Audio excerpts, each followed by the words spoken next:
ਲੜੀਵਾਰ ਕਥਾ ਪੰਜਵੇਂ ਪਾਤਸ਼ਾਹ ਦੇ ਪਾਵਨ ਬਚਨਾਂ ਦੀ ਆਪਾਂ ਸਰਵਣ ਕਰ ਰਹੇ ਹਾਂ ਰਾਗ ਬਿਲਾਵਲ ਵਿੱਚ। ਧੰਨ ਗੁਰੂ ਅਰਜਨ ਦੇਵ ਸਾਹਿਬ ਜੀ ਫਰਮਾ ਰਹੇ ਨੇ, ਸਰਵਣ ਕਰਨ ਤੋਂ ਪਹਿਲਾਂ ਹਾਜ਼ਰੀਆਂ ਲਵਾਉਂਦੇ ਆਖੋ ਜੀ ਸਤਨਾਮ ਸ੍ਰੀ ਵਾਹਿਗੁਰੂ ਸਾਹਿਬ ਜੀ। ਬਿਲਾਵਲ ਮਹੱਲਾ ਪੰਜਵਾ। ਬਿਨ ਹਰ ਕਾਮ ਨ ਆਵਤ ਹੈ। ਰਾਗ ਬਿਲਾਵਲ ਹੈ। ਪੰਜਵੇਂ ਪਾਤਸ਼ਾਹ ਧੰਨ ਗੁਰੂ ਅਰਜਨ ਦੇਵ ਸਾਹਿਬ ਜੀ ਇਹ ਪਾਵਨ ਬਚਨ ਉਚਾਰਦੇ ਨੇ। ਬਿਨ ਹਰ ਕਾਮ ਨ ਆਵਤ ਹੈ।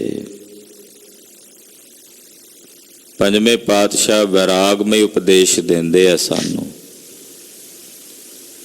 ਐ ਗੁਰਸਿੱਖੋ, ਹਰੀ ਪਰਮੇਸ਼ਰ ਦੇ ਅੰਮ੍ਰਿਤ ਨਾਮ ਤੋਂ ਬਿਨਾਂ ਕੁਝ ਵੀ ਕੰਮ ਨਹੀਂ ਆਉਣਾ। ਬਿਨ ਹਰ ਕਾਮ ਨ ਆਵਤ ਹੈ।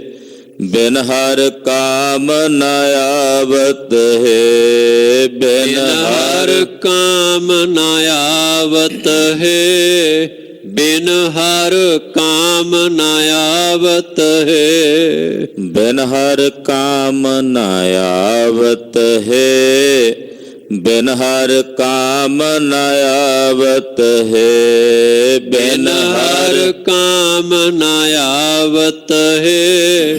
ਬਿਨ ਹਰ ਕਾਮ ਨ ਆਵਤ ਹੈ। ਬਿਨਾ ਹਰੀ ਅਕਾਲ ਪੁਰਖ ਵਾਹਿਗੁਰੂ ਪਰਮੇਸ਼ਰ ਦੇ ਅੰਮ੍ਰਿਤ ਨਾਮ ਤੋਂ ਬਿਨਾ ਹੇ ਵੀਰ ਤੇਰੇ ਕੁਝ ਵੀ ਕੰਮ ਨਹੀਂ ਆਉਣਾ।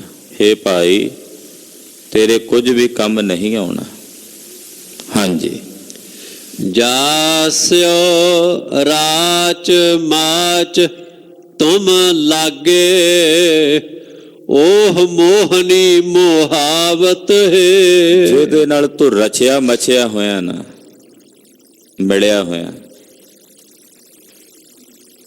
ਯਾਨੀ ਕਿ ਮਾਇਆ। ਮਾਇਆ ਚੇਤਨ ਵੀ ਹੈ, ਮਾਇਆ ਜੜ ਵੀ ਹੈ। ਜੜ ਮਾਇਆ ਉਹ ਕਦੇ ਤੁਹਾਡੇ ਸਾਹਮਣੇ ਆਵੇਗੀ ਤੇ ਵਿਚਲਿਤ ਕਰੇਗੀ।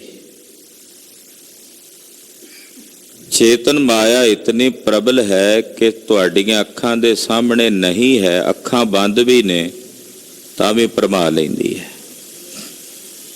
ਹਿਰਦੇ ਵਿੱਚੋਂ ਅੰਦਰੋਂ ਪੈਦਾ ਹੋ ਜਾਂਦੀ ਹੈ।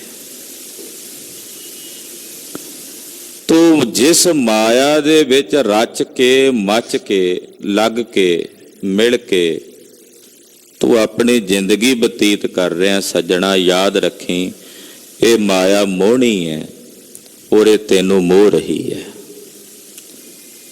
ਉਹ ਮੋਹਨੀ ਮੋਹਾਵਤ ਹੈ। ਇਹ ਮੋਹਣੀ ਹੈ ਜਿਹੜੀ ਤੈਨੂੰ ਮੋਹ ਰਹੀ ਹੈ। ਮਾਇਆ ਮਮਤਾ ਮੋਹਣੀ, ਜਿਨ ਵਿਣ ਦੰਤਾ ਜਗ ਖਾਇਆ। ਮਨ ਮੁਖ ਖਾਦੇ ਗੁਰਮੁਖ ਉਬਰੇ, ਜਿਨ ਸੱਚ ਨਾਮ ਚਿਤ ਲਾਇਆ। ਇਹ ਮਾਇਆ ਮਮਤਾ ਮੋਹਣੀ ਹੈ। ਇਹ ਤੈਨੂੰ ਮੋਹ ਕੇ ਆਪਣੇ ਗੁਲਾਮ ਬਣਾ ਰਹੀ ਹੈ, ਆਪਣਾ ਨੌਕਰ ਬਣਾ ਰਹੀ ਹੈ। ਰਹਾਉ ਕਨਕ ਕਾਮਣੀ ਸੇਜ ਸੋਹਣੀ, ਛੋੜ ਖਿਨੈ ਮਹਿ ਜਾਵਤ ਹੈ। ਕਿਹਦੇ 'ਚ ਲੱਗਾ ਹੋਇਆ ਤੂੰ? ਪਾਤਸ਼ਾਹ ਸਾਡੇ ਅੰਦਰ ਵੈਰਾਗ ਪੈਦਾ ਕਰ ਰਹੇ ਨੇ। ਵੈਰਾਗ ਇੱਕ ਐਸੀ ਅਮੋਲਕ ਦਾਤ ਹੈ ਨਿਰੰਕਾਰ ਪਰਮੇਸ਼ਰ ਦੀ ਕਿ ਭਾਗਾਂ ਵਾਲਿਆਂ ਦੇ ਨਸੀਬ ਆਉਂਦਾ। ਵੈਰਾਗ ਦਾ ਮਤਲਬ ਹੁੰਦਾ ਜਦੋਂ ਤੁਸੀਂ ਨਿਰਖਵਾਹਿਸ਼ ਹੋ ਜਾਓ, ਜਦੋਂ ਕੋਈ ਚਾਹਨਾ ਕੋਈ ਖਵਾਹਿਸ਼ ਹਿਰਦੇ 'ਚ ਨਾ ਰਹੇ, ਉਹਨੂੰ ਕਹਿੰਦੇ ਨੇ ਵੈਰਾਗ।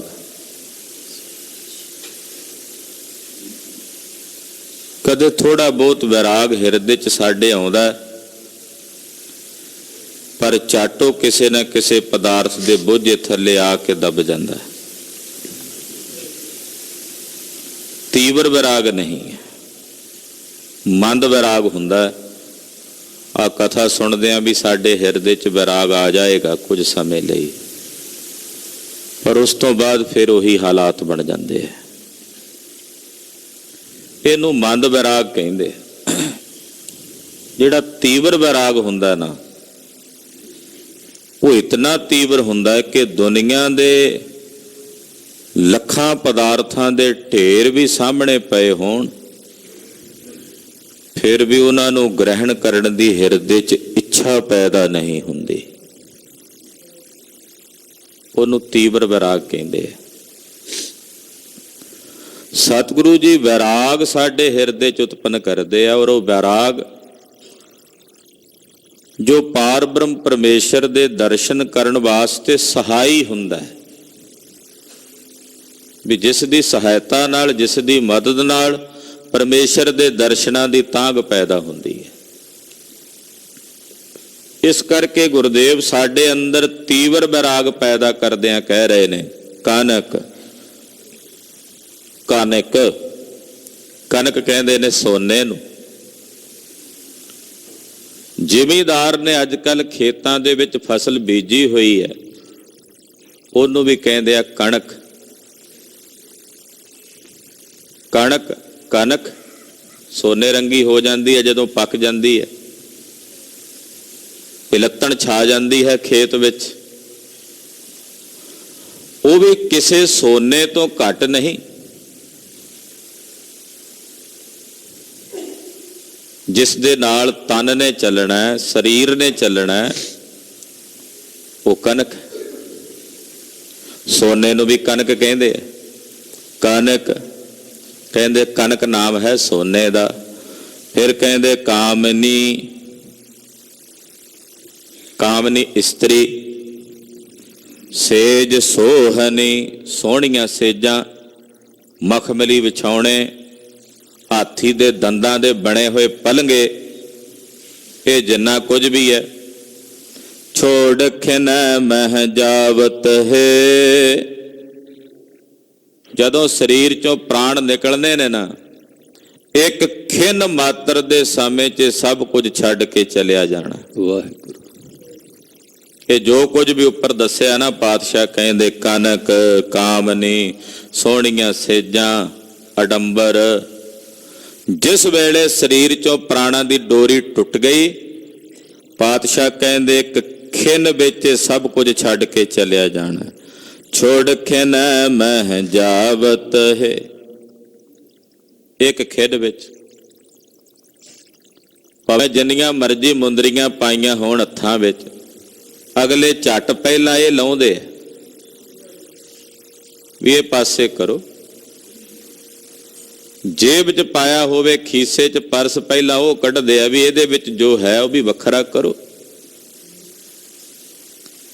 ਗਲ ਵਿੱਚ ਸੰਗਲ ਜਿਹੀ ਮੋਟੀ ਚੈਨ ਪਾਈ ਹੋਵੇ ਤੇ ਕਹਿੰਦੇ ਪਹਿਲਾਂ ਇਹ ਲਾਵੋ। ਇੱਕ ਖਿਨ ਦੇ ਵਿੱਚ ਸਭ ਕੁਝ ਛੱਡ ਕੇ ਚਲਿਆ ਜਾਣਾ ਸੱਜਣਾ। ਸੋਹਣੀ ਸੇਜਾ ਭਾਵੇਂ ਤੂੰ ਹਾਥੀ ਦੇ ਦੰਦ ਦੇ ਬਣੇ ਪਲਗੇ ਹੋਣ, ਉਹਨਾਂ ਪਲਗਿਆਂ ਦੇ ਉੱਤੇ ਨਹੀਂ ਪਾਉਂਦੇ, ਲਾਹ ਕੇ ਥੱਲੇ ਸੁੱਟ ਲੈਂਦੇ ਆ, ਭੂਏ ਪਾ ਲੈਂਦੇ ਆ। ਪਾਤਸ਼ਾਹ ਕਹਿੰਦੇ ਜੋ ਕੁਝ ਵੀ ਹੈ ਨਾ, ਇੱਕ ਖਿਨ ਵਿੱਚ ਸਭ ਕੁਝ ਛੱਡ ਕੇ ਤਾਂ ਚਲਿਆ ਜਾਣਾ। ਉਰਜ ਰਹਿਓ ਇੰਦਰੀ ਰਸ ਪ੍ਰੇਰਿਓ, ਬਿਖੈ ਠਗੌਰੀ ਖਾਵਤ ਹੈ। ਸੱਜਣਾ ਤੂੰ ਉਲਝਿਆ ਹੋਇਆ, ਇੰਦਰੀਆਂ ਦੇ ਰਸਾਂ ਵਿੱਚ ਪ੍ਰੇਰਿਆ ਹੋਇਆ, ਇੰਦਰੀਆਂ ਦੇ ਰਸਾਂ ਦਾ ਪ੍ਰੇਰਿਆ ਹੋਇਆ, ਔਰ ਇਹਨਾਂ ਵਿੱਚ ਉਲਝਿਆ ਹੋਇਆ। ਉਰਜ ਰਹਿਓ ਇੰਦਰੀ ਰਸ ਪ੍ਰੇਰਿਓ, ਬਿਖੈ ਠਗੌਰੀ ਖਾਵਤ ਹੈ। ਵਿਸ਼ਿਆਂ ਵਿਕਾਰਾਂ ਦੀ ਜਿਹੜੀ ਠਗੌਰੀ ਬੂਟੀ ਹੈ, ਉਹਨੂੰ ਤੂੰ ਨਿਤ ਖਾ ਰਿਹਾ, ਨਿਤ ਭਖ ਰਿਹਾ, ਔਰ ਇੰਦਰੀਆਂ ਦੇ ਰਸਾਂ ਵਿੱਚ ਪ੍ਰੇਰਿਆ ਹੋਇਆ, ਇੰਦਰੀਆਂ ਦੇ ਉਲਝੇਵੇਂ ਵਿੱਚ ਹੀ ਉਲਝਿਆ ਹੋਇਆ।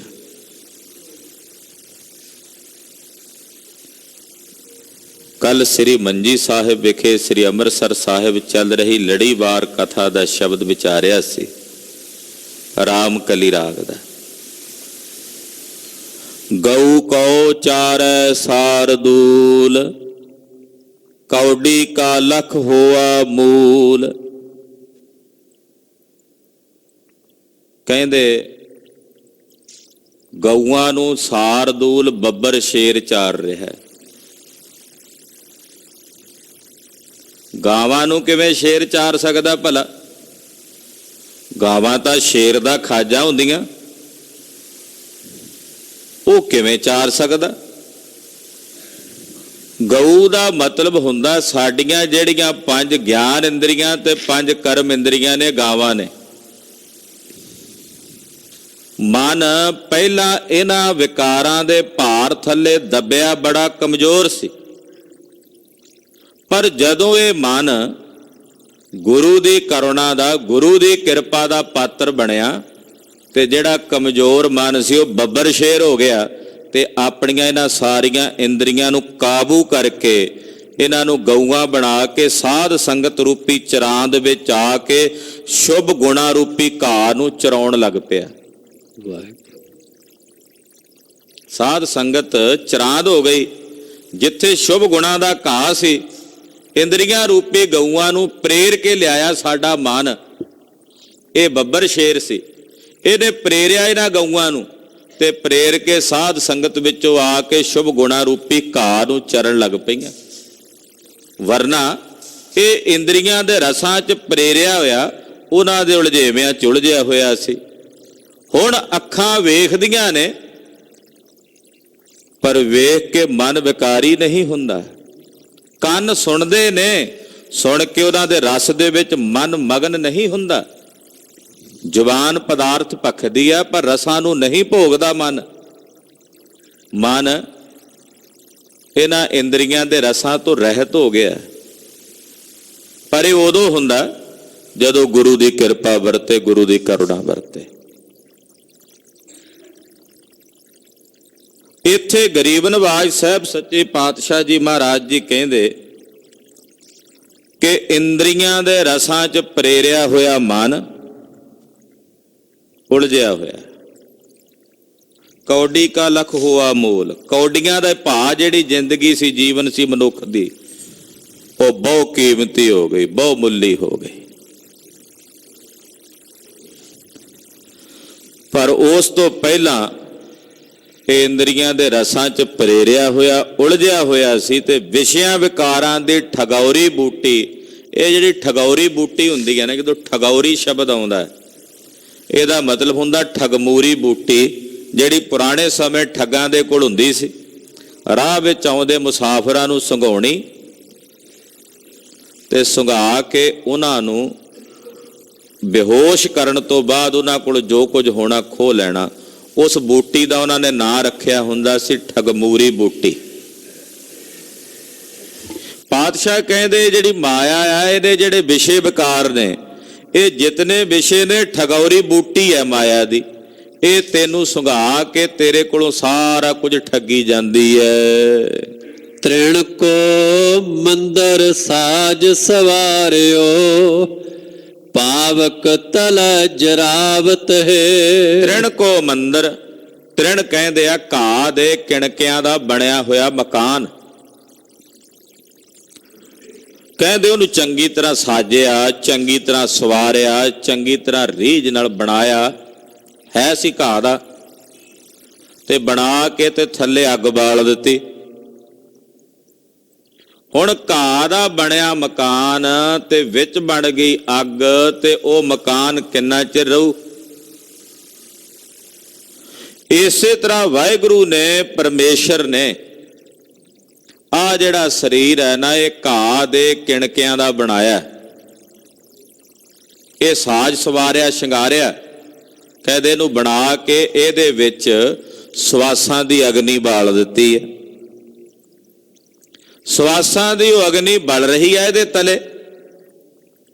ਜਿਵੇਂ ਜਿਵੇਂ ਬਲਦੀ ਚਲੀ ਜਾ ਰਹੀ ਹੈ, ਤਿਵੇਂ ਤਿਵੇਂ ਇਹ ਘਾਹ ਦਾ ਬਣਿਆ ਹੋਇਆ ਮੰਦਰ ਢਹਿੰਦਾ ਚਲਿਆ ਜਾ ਰਿਹਾ, ਕਿਰਦਾ ਚਲਿਆ ਜਾ ਰਿਹਾ, ਸੜਦਾ ਚਲਿਆ ਜਾ ਰਿਹਾ। ਅਖੀਰ ਨੂੰ ਜਿਸ ਦਿਨ ਪੂਰੇ ਸਵਾਸ ਹੋ ਗਏ ਤੇ ਸੜ ਕੇ ਸੁਆਹ ਹੋ ਜਾਣਾ। ਕਹਿੰਦੇ ਇਹੋ ਜੇ ਘਾਹ ਦੇ ਬਣੇ ਮੰਦਰਾਂ ਦੇ ਉੱਤੇ ਜਿਹਦੇ ਥੱਲੇ ਤਾਂ ਅੱਗ ਬਾਲੀ ਬੈਠਾ ਸੱਜਣਾ ਸੁਣ। ਹਾਂਜੀ, ਐਸੇ ਗੜ ਮਹਿ ਐਠ ਹਠੀਲੋ, ਫੂਲ ਫੂਲ ਕਿਆ ਪਾਵਤ ਹੈ। ਇਹੋ ਜਿਹਾ ਕਿਲਾ ਬਣਿਆ, ਇਹੋ ਜਿਹਾ ਗੜ ਬਣਿਆ ਤੇ ਉਹਦੇ ਵਿੱਚ ਤੂੰ ਐਠ ਕੇ ਹੰਕਾਰ ਦੇ ਨਾਲ ਹਠੀਲਿਆ ਬੈਠਾ ਹੋਇਆ। ਦੱਸ ਫੁੱਲ ਫੁੱਲ ਕੇ ਕੀ ਪਾਉਣਾ ਇਹਦੇ ਵਿੱਚੋਂ, ਕੀ ਹਾਸਲ ਕਰਦਾ ਤੂੰ? ਇਹੋ ਜਿਹਾ ਮੰਦਰ ਜਿਹਨੂੰ ਤੂੰ ਕਿਲਾ ਸਮਝੀ ਬੈਠਾ, ਘਾਹ ਦਾ ਜਿਹਦੇ ਥੱਲੇ ਅੱਗ ਬਲਦੀ ਆ, ਜਿਹਦਾ ਕੋਈ ਪਤਾ ਨਹੀਂ ਕਿਹੜੇ ਵੇਲੇ ਸੜੇ ਤੇ ਭਾਂਬੜ ਮਚ ਜਾਣ, ਉਹਦੇ ਚ ਹੰਕਾਰ ਨਾਲ ਹੈਂਕੜ ਨਾਲ ਐਂਠਿਆ ਹੋਇਆ ਬੰਦਿਆ, ਦੱਸ ਤੂੰ ਫੁੱਲ ਫੁੱਲ ਕੇ ਹੰਕਾਰ ਵਿੱਚ ਕੀ ਪ੍ਰਾਪਤ ਕਰ ਰਿਹਾ? ਫੂਲ ਫੂਲ ਕਿਆ ਪਾਵਤ ਹੈ। ਇਹੋ ਜਿਹੇ ਘਰ ਦੇ ਵਿੱਚ ਰਹਿ ਕੇ ਫੁੱਲ ਫੁੱਲ ਕੇ ਕੀ ਪ੍ਰਾਪਤ ਕਰ ਰਿਹਾ? ਹੰਕਾਰ ਦੇ ਵਿੱਚ ਭਰੇ ਹੋਏ ਮਨੁੱਖ ਤੂੰ ਕੀ ਹਾਸਲ ਕਰ ਰਿਹਾ? ਪੰਚ ਦੂਤ ਮੂੜ ਪਰ ਠਾਂਡੇ, ਕੇਸ ਗਹੇ ਫੇਰਾਵਤ ਹੈ। ਪੰਜ ਦੂਤ ਤੇਰੇ ਸਿਰ ਦੇ ਉੱਤੇ ਖੜੇ ਆ, ਕਾਮ ਕ੍ਰੋਧ ਲੋਭ ਮੋਹ ਹੰਕਾਰ, ਔਰ ਇਹਨਾਂ ਨੇ ਤੇਰੇ ਮਨ ਦੇ ਸੰਕਲਪ ਵਿਕਲਪ ਰੂਪੀ ਕੇਸਾਂ ਨੂੰ ਫੜਿਆ ਹੋਇਆ। ਕੇਸ ਗਹੇ ਫੇਰਾਵਤ ਹੈ। ਕੇਸ ਕਿਹੜੇ ਫੜੇ ਨੇ ਇਹਨਾਂ ਵਿਕਾਰਾਂ ਨੇ? ਸਾਡੇ ਮਨ ਵਿੱਚ ਉੱਠਣ ਵਾਲੇ ਜਿਹੜੇ ਸੰਕਲਪ ਵਿਕਲਪ ਨੇ, ਫੁਰਨੇ ਕਫੁਰਨੇ ਨੇ, ਉਹ ਕੇਸ ਨੇ ਸਾਡੇ ਮਨ ਦੇ। ਮਨ ਸਿਰ ਹੈ, ਮਨ ਰੂਪੀ ਸਿਰ ਦੇ ਉੱਤੇ ਜਿੰਨੇ ਸੰਕਲਪ ਵਿਕਲਪ ਨੇ, ਜਿੰਨੇ ਫੁਰਨੇ ਕਫੁਰਨੇ ਨੇ, ਉਹ ਸਭ ਕੇਸ ਨੇ। ਉਹਨਾਂ ਕੇਸਾਂ ਨੂੰ ਫੜਿਆ ਹੋਇਆ ਇਹਨਾਂ ਕਾਮ ਕ੍ਰੋਧ ਲੋਭ ਮੋਹ ਹੰਕਾਰ ਰੂਪੀ ਦੂਤਾਂ ਨੇ। ਕਦੇ ਕਾਮ ਫੜ ਕੇ ਖਿੱਚਦਾ, ਕਦੇ ਕ੍ਰੋਧ, ਕਦੇ ਲੋਭ, ਕਦੇ ਮੋਹ, ਕਦੇ ਹੰਕਾਰ, ਕਦੇ ਈਰਖਾ, ਕਦੇ ਦ્વੈਸ਼, ਕਦੇ ਨਿੰਦਾ, ਕਦੇ ਚੁਗਲੀ। ਇਹ ਜਿਹੜੇ ਵਿਕਾਰ ਨੇ ਤੇਰੇ ਮਨ ਦੇ ਵਿੱਚ ਉੱਠਣ ਵਾਲੇ ਸੰਕਲਪ ਵਿਕਲਪ ਰੂਪੀ ਕੇਸਾਂ ਨੂੰ ਪਕੜ ਕੇ ਫੇਰਾਵਤ ਹੈ। ਉਹ ਪਕੜ ਕੇ ਤੈਨੂੰ ਸੱਜੇ ਖੱਬੇ ਫੇਰ ਰਹੇ ਨੇ। ਕਦੇ ਕਿਹੜੀ ਜੂਨੀ 'ਚ ਧੱਕਦੇ ਆ, ਕਦੇ ਕਿਸ ਜੂਨੀ 'ਚ ਧੱਕਦੇ ਆ। ਫੇਰਾਵਤ ਦਾ ਮਤਲਬ ਹੁੰਦਾ ਫੇਰਾ ਪਵਾਉਂਦੇ ਆ। ਉਹ ਧੂਈ ਫਿਰਦੇ ਆ ਸੱਜੇ ਖੱਬੇ ਕੇਸਾਂ ਤੋਂ ਪਕੜ ਕੇ, ਤੇਰੇ ਸਿਰ ਦੇ ਵਾਲਾਂ ਤੋਂ ਫੜ ਕੇ ਤੈਨੂੰ ਧੂਈ ਫਿਰਦੇ ਆ, ਕਦੇ ਕਿਤੇ ਕਦੇ ਕਿਤੇ। ਵਿਕਾਰਾਂ ਦੇ ਨਾਲ ਤੂੰ ਗਰਸਿਆ ਹੋਇਆ, ਇਹਨਾਂ ਵਿਕਾਰਾਂ ਦਾ ਗੁਲਾਮ ਬਣਿਆ ਹੋਇਆ, ਤੂੰ ਅਨੇਕ ਪ੍ਰਕਾਰ ਦੀਆਂ ਜੋਨੀਆਂ ਦੇ ਵਿੱਚ ਭਟਕਦਾ ਤੇ ਭਰਮਦਾ ਹੈ। ਦ੍ਰਿਸ਼ਟ ਨਾ ਆਵਹਿ ਅੰਧ ਅਗਿਆਨੀ, ਸੋਏ ਰਹਿਓ ਮਦ ਮਾਵਤ ਹੈ। ਓਏ ਅੰਨਿਆ, ਹੇ ਅਗਿਆਨੀਆਂ, ਗਿਆਨ ਤੋਂ ਵਿਹੂਣੇ ਬੰਦਿਆ, ਤੈਨੂੰ ਨਜ਼ਰ ਨਹੀਂ ਆਉਂਦਾ? ਦ੍ਰਿਸ਼ਟ ਨਾ ਆਵਹਿ, ਤੈਨੂੰ ਨਜ਼ਰ ਨਹੀਂ ਆਉਂਦਾ? ਅੰਧ ਅਗਿਆਨੀ, ਅਗਿਆਨਤਾ ਦੇ ਹਨੇਰੇ 'ਚ ਅੰਨਾ ਹੋਇਆ ਫਿਰਦਾ। ਸੋਏ ਰਹੋ ਮਦ ਮਾਵਤ ਹੈ। ਕਹਿੰਦੇ ਹੰਕਾਰ ਦੇ ਨਸ਼ੇ ਦੇ ਵਿੱਚ ਮੱਤਿਆ ਹੋਇਆ ਤੂੰ ਸੁੱਤਾ ਹੀ ਪਿਆ, ਗੂੜੀ ਨੀਂਦ ਵਿੱਚ, ਉੱਠਣ ਦਾ ਨਾਂ ਨਹੀਂ ਪਿਆ ਲੈਂਦਾ।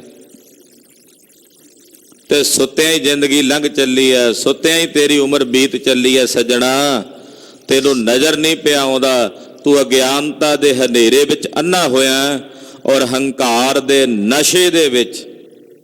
ਜਦੋਂ ਮਦ ਸ਼ਬਦ ਆਉਂਦਾ ਨਾ, ਮਦ ਇਹਦਾ ਮਤਲਬ ਹੁੰਦਾ ਹੰਕਾਰ। ਮਦ ਨਾਮ ਮਦਰਾ ਦਾ ਵੀ ਹੁੰਦਾ, ਸ਼ਰਾਬ ਦਾ ਵੀ ਹੁੰਦਾ। ਹੰਕਾਰ ਵੀ ਸ਼ਰਾਬ ਦੇ ਨਸ਼ੇ ਵਾਂਗੂ ਹੈ। ਕਹਿੰਦੇ ਹੰਕਾਰ ਦੇ ਨਸ਼ੇ ਵਿੱਚ ਮੱਤਿਆ ਹੋਇਆ ਤੂੰ ਗੂੜੀ ਨੀਂਦ ਵਿੱਚ ਸੁੱਤਾ ਪਿਆ। ਜਾਗ ਰੇ ਮਨਾ ਜਾਗ, ਹਾਲੇ ਵੀ ਸਮਾਂ ਹੈ, ਹਾਲੇ ਵੀ ਵੇਲਾ ਹੈ। ਜਾਲ ਪਸਾਰ ਚੋਗ ਬਿਸਥਾਰੀ, ਪੰਖੀ ਜਿਉ ਫਾਵਤ ਹੈ। ਮਾਇਆ ਨੇ ਪਦਾਰਥਾਂ ਦਾ ਚੋਗਾ ਪਾ ਕੇ ਇਸ ਜੀਵ ਨੂੰ ਗਰਸਣ ਲਈ, ਜੀਵ ਹੈ ਪੰਛੀ, ਇਸ ਜੀਵ ਰੂਪੀ ਪੰਛੀ ਨੂੰ ਫਸਾਉਣ ਲਈ ਮਾਇਆ ਨੇ ਆਪਣਾ ਜਾਲ ਪਾਇਆ ਹੋਇਆ, ਔਰ ਉਸ ਜਾਲ ਦੇ ਵਿੱਚ ਸੁੱਟਿਆ ਹੋਇਆ ਚੋਗਾ। ਪੰਛੀ ਚੁਗਣ ਆਉਣ ਤੇ ਜਾਲ 'ਚ ਫਸ ਜਾਣ। ਉਹ ਚੋਗਾ ਕਿਹੜਾ? ਉਹ ਚੋਗਾ ਆ ਪਦਾਰਥਾਂ ਦਾ, ਸੰਸਾਰ ਦੇ ਅਨੇਕ ਪ੍ਰਕਾਰ ਦੇ ਪਦਾਰਥਾਂ ਦਾ ਚੋਗਾ ਉਸ ਮਾਇਆ ਨੇ ਵਿਸਥਾਰਿਆ ਹੋਇਆ। ਚੋਗ ਵਿਸਥਾਰੀ, ਉਹਦਾ ਛੱਟਾ ਮਾਰਿਆ ਹੋਇਆ ਪਦਾਰਥਾਂ ਦਾ। ਐਸਾ ਨਹੀਂ ਪਏ ਕਹਿੰਦੇ ਸਾਹਿਬ ਕਿ ਤੈਨੂੰ ਜੀਵਨ ਲਈ ਪਦਾਰਥ ਨਹੀਂ ਚਾਹੀਦੇ। ਜੀਵਨ ਲਈ ਪਦਾਰਥਾਂ ਦੀ ਜ਼ਰੂਰਤ ਹੁੰਦੀ ਹੈ, ਪਰ ਪਦਾਰਥਾਂ ਲਈ ਜੀਵਨ ਨਹੀਂ ਹੁੰਦਾ। ਉਹਨਾਂ ਦੇ ਨਾਲ ਹੀ ਪਕੜ ਬਣਾ ਕੇ ਆਪਣੇ ਜੀਵਨ ਨੂੰ ਬਸਰ ਕਰਨ ਲਈ ਜੀਵਨ ਨਹੀਂ ਹੁੰਦਾ। ਉੱਥੇ ਫਿਰ ਉਹਨਾਂ ਪਦਾਰਥਾਂ ਦੀ ਪਕੜ ਕਿਵੇਂ ਛੁੱਟੇ, ਉਹਨਾਂ ਤੋਂ ਉਪਰਾਮਤਾ ਤੇ ਵਿਰਾਗ ਕਿਵੇਂ ਆਵੇ, ਉਹਦੇ ਲਈ ਸਤਿਗੁਰੂ ਜੀ ਅੰਮ੍ਰਿਤ ਬਚਨ ਉਚਾਰਨ ਕਰਦੇ ਆ। ਕਹਿੰਦੇ ਪੰਛੀਆਂ ਵਾਂਗੂ ਤੂੰ ਇਹਨਾਂ ਦੇ ਵਿੱਚ ਫਸ ਰਿਹਾ। ਪੰਖੀ ਜਿਉਂ ਫਾਹਾਵਤ ਹੈ, ਜਿਵੇਂ ਸ਼ਿਕਾਰੀ ਪੰਛੀ ਨੂੰ ਪਕੜਨ ਵਾਸਤੇ ਜਾਲ ਸੁੱਟ ਕੇ ਵਿੱਚ ਚੋਗਾ ਵਿਸਥਾਰਦਾ ਤੇ ਪੰਛੀਆਂ ਨੂੰ ਫਾਹ ਲੈਂਦਾ, ਭਾਵ ਉਹਨਾਂ ਨੂੰ ਜਾਲ ਦੇ ਵਿੱਚ ਫਸਾ ਲੈਂਦਾ, ਤਿਵੇਂ ਇਸ ਮਾਇਆ ਨੇ ਅਨੇਕ ਪ੍ਰਕਾਰ ਦੇ ਪਦਾਰਥਾਂ ਦਾ ਚੋਗਾ ਪਾ ਕੇ ਤੈਨੂੰ ਆਪਣੇ ਜਾਲ ਦੇ ਵਿੱਚ ਫਸਾ ਲਿਆ। ਤੈਨੂੰ ਆਪਣੇ ਜਾਲ ਦੇ ਵਿੱਚ ਐਸਾ ਫਸਾਇਆ ਕਿ ਉਹਦੇ ਵਿੱਚੋਂ ਨਿਕਲਣਾ ਔਖਾ ਹੋ ਰਿਹਾ, ਮੁਸ਼ਕਲ ਹੋ ਰਿਹਾ।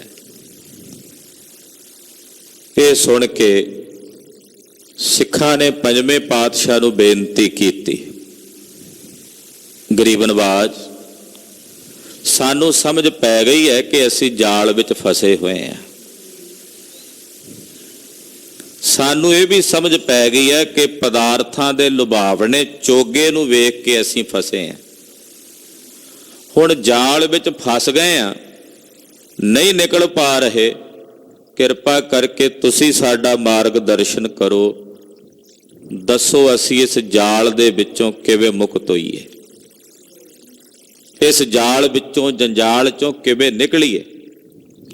ਸੁਣ ਕੇ ਪੰਜਵੇਂ ਪਾਤਸ਼ਾਹ ਧੰਨ ਗੁਰੂ ਅਰਜਨ ਦੇਵ ਸਾਹਿਬ ਜੀ ਸਾਨੂੰ ਤਰੀਕਾ ਦੱਸਦੇ ਅਖੀਰਲੀ ਪੰਕਤੀ 'ਚ ਕਿ ਕੀ ਕਰਨਾ ਚਾਹੀਦਾ ਭਾਈ ਸਾਨੂੰ ਜਦੋਂ ਇਹੋ ਜਿਹੇ ਜਾਲ 'ਚ ਫਸ ਜਾਈਏ, ਤੇ ਕੀ ਕਰਨਾ ਚਾਹੀਦਾ ਉਹ ਦੱਸਦੇ ਹਨ। ਸੁਣੋ ਜੀ। ਕਹੋ ਨਾਨਕ ਬੰਧਨ ਕਾਟਨ ਕੋ, ਮੈਂ ਸਤਿਗੁਰ ਪੁਰਖ ਧਿਆਵਤ ਹੈ। ਧੰਨ ਗੁਰੂ ਅਰਜਨ ਦੇਵ ਸਾਹਿਬ ਕਹਿੰਦੇ ਕਿ ਇਹ ਜਿਹੜੇ ਬੰਧਨ ਪਏ ਹੋਏ ਨੇ ਨਾ ਸਾਨੂੰ, ਇਹਨਾਂ ਬੰਧਨਾਂ ਨੂੰ ਕੱਟਣ ਲਈ ਕਿ ਅਸੀਂ ਇਹਨਾਂ ਬੰਧਨਾਂ ਤੋਂ ਮੁਕਤ ਹੋ ਜਾਈਏ, ਆਹ ਜਾਲ ਤੋਂ ਮੁਕਤ ਹੋ ਜਾਈਏ, ਇਸ ਫਾਹੀ ਤੋਂ ਮੁਕਤ ਹੋ ਜਾਈਏ।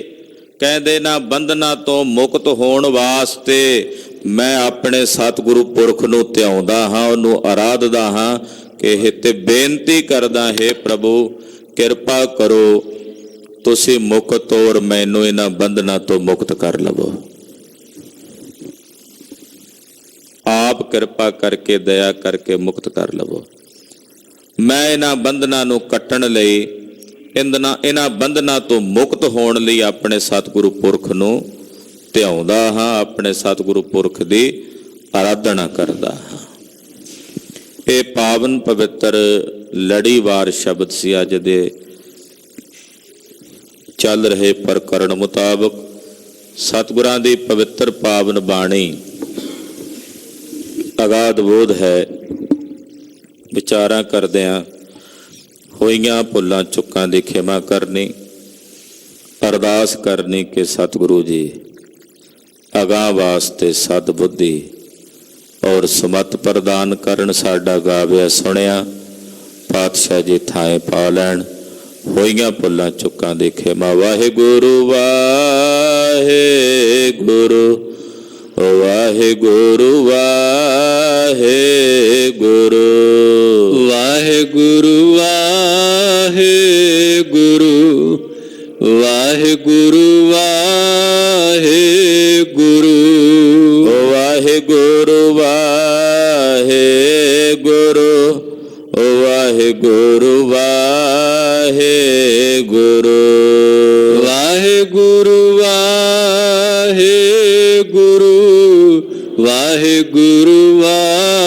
ਵਾਹਿਗੁਰੂ ਵਾਹਿਗੁਰੂ ਵਾਹਿਗੁਰੂ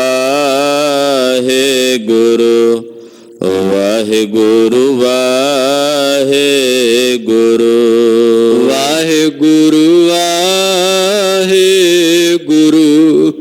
ਵਾਹਿਗੁਰੂ ਵਾਹਿਗੁਰੂ